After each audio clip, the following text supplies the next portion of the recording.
স্বাভাবিক রয়েছে, তারপরেও কিছু মশলার দাম বেড়েছে, আবার কিছু মশলার দাম কমেছে। মশলার বাজারের সার্বিক দরদাম জানাতে এই মুহূর্তে চট্টগ্রামের খাতুনগঞ্জ থেকে যুক্ত হচ্ছেন সহকর্মী শোয়েব রহমান। চলে যাচ্ছি তার কাছে। শোয়েব, জানাবেন কোন কোন মশলার দাম কেজিতে কত টাকা বেড়েছে? এছাড়া রমজান আসছে, ফলে রমজানে এইসব মশলার দাম আরো বাড়ার কোনো শঙ্কা আছে কিনা, বিস্তারিত জানাবেন। শম্পা, প্রথমে জানিয়ে রাখি যে বাংলাদেশে মূলত মশলা আমদানি করা হয় 23টি দেশ থেকে। এর মধ্যে গুয়াতেমালা, আফগানিস্তান, ইরান এবং এর বাইরে প্রতিবেশী ভারত সহ চীন, থাইল্যান্ড, ভিয়েতনাম এসব দেশ থেকেও কিন্তু মশলা আমদানি হয় এবং সেই জায়গা থেকে মশলা ক্ষেত্রে ভারতের হিস্সা কিন্তু অনেকটাই বেশি। এবং রমজানকে কেন্দ্র করে মশলার চাহিদা খুব একটা না থাকলেও কিছু মশলার চাহিদা বেড়ে যায়, তার মধ্যে মরিচ এবং হলুদ অন্যতম। এই দুটি মশলা সহ অন্যান্য যে মশলাগুলো রয়েছে সেগুলো কিন্তু পর্যাপ্ত আমদানি হয়েছে বলে ব্যবসায়ীরা, যারা খাতুনগঞ্জের আড়তদার ব্যবসায়ীরা রয়েছেন, তারা জানাচ্ছেন। এবং যে পর্যাপ্ত আমদানি হওয়ার কারণে খুব বেশি মশলার দাম কিন্তু বাড়েনি, কিছু মশলার দাম বেড়েছে। তার মধ্যে হচ্ছে ভারতীয় হলুদ। সেই ভারতীয় হলুদের কেজিতে 3 থেকে 4 টাকা বা ক্ষেত্র বিশেষে আড়ত ভেদে 5 টাকা পর্যন্ত দাম বেড়েছে। যে হলুদ কিছুদিন আগে বিক্রি হয়েছিল 230 টাকা এবং বর্তমানে সেটি বিক্রি হচ্ছে 232 থেকে 235 টাকা।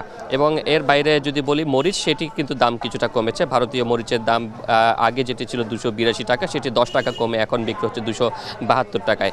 এবং ধনিয়ার যদি বলি, ধনিয়াতেও কিন্তু বেশ কিছু দাম কমেছে।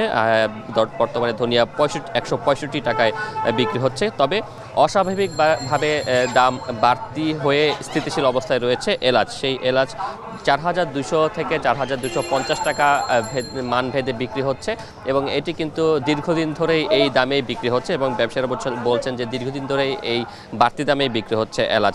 অন্যদিকে গোলমরিচ এবং সেই সাথে জায়ফল, সেই পণ্যগুলোর দাম কিন্তু অনেকটা কিছুটা, গোলমরিচের দাম কিন্তু অপরিবর্তিত রয়েছে, সেটি 930 টাকায় বিক্রি হচ্ছে দীর্ঘদিন ধরে। এবং জায়ফলের দাম কিছুটা বেড়েছে, সেটি 530 টাকা থেকে বেড়ে 610 টাকায় বিক্রি হচ্ছে। তো সব কিছু মিলিয়ে ব্যবসায়ীরা যেটি বলছেন যে সামনে যেহেতু রোজা আরও ঘনিয়ে আসবে এবং সেই এখনও অনেক পণ্য আমদানির পাইপলাইনে রয়েছে, সেই জায়গা থেকে ভবিষ্যতে পণ্যের দাম আসলে বাড়ার সুযোগটা, সম্ভাবনা খুবই কম।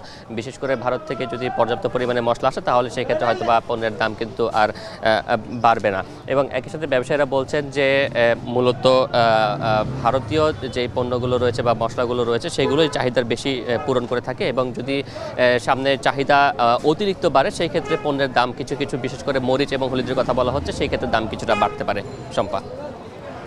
শোয়েব, আপনাকে ধন্যবাদ। চট্টগ্রামে কিছু কিছু মশলার দাম বেড়েছে, সেই খবর জানাচ্ছিলেন সহকর্মী শোয়েব রহমান।